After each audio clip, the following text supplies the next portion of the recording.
Hi everyone, we'll be using the Tonal Energy app today. So now I'm going over to sound on the bottom and I am changing it to orchestral, and then I click on all strings so I can tune any of the string instruments, but of course you can click on your own instrument to specifically tune yours.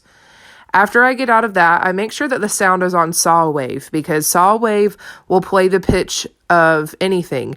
Of course, if you're a violinist, you could go to some of these other brass instruments, but I just find that saw wave is the easiest one to use. So now I am tuning my instrument. The easiest way to double check your tuning is to press on the name of the string that you want to tune, and it will play that note for you as you tune. It's a really, really helpful function and feature to help you make sure that you're staying in tune.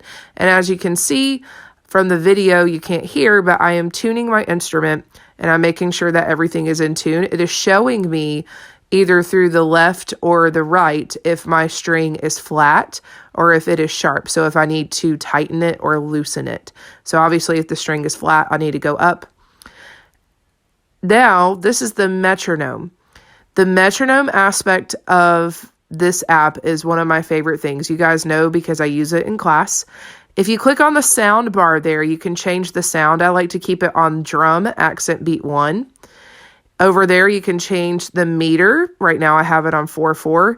You can change the subdivision of the beat on the metronome to click out quarter notes or eighth notes or really anything that you want, but quarters or eighths will be more than likely what we use.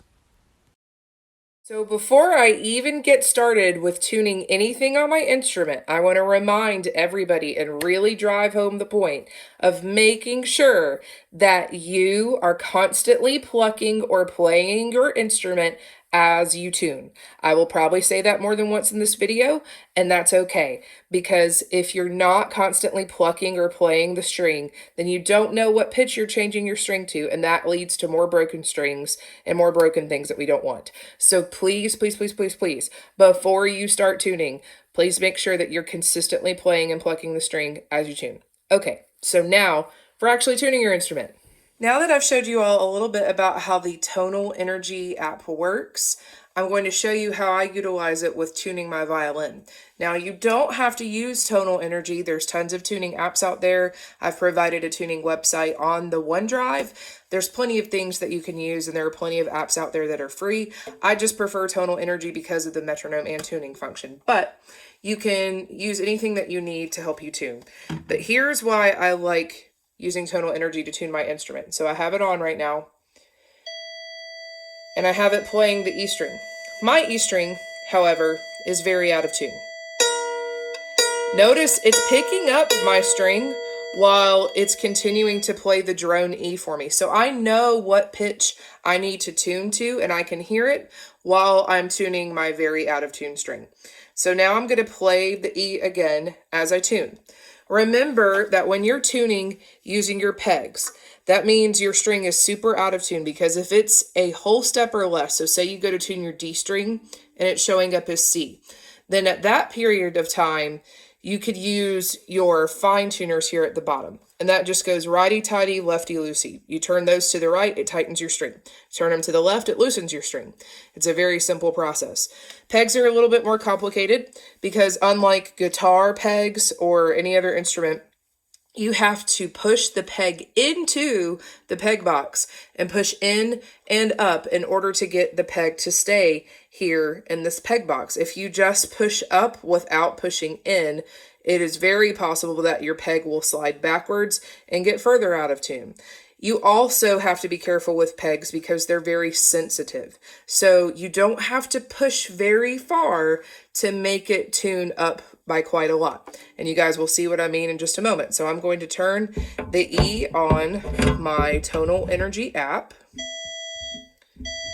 and I can press it to sustain the note. Okay, then I'm going to tune with my peg, and I'm going to do it in kind of an awkward angle just so you guys can see how the peg action works. Maybe I'll go this way instead.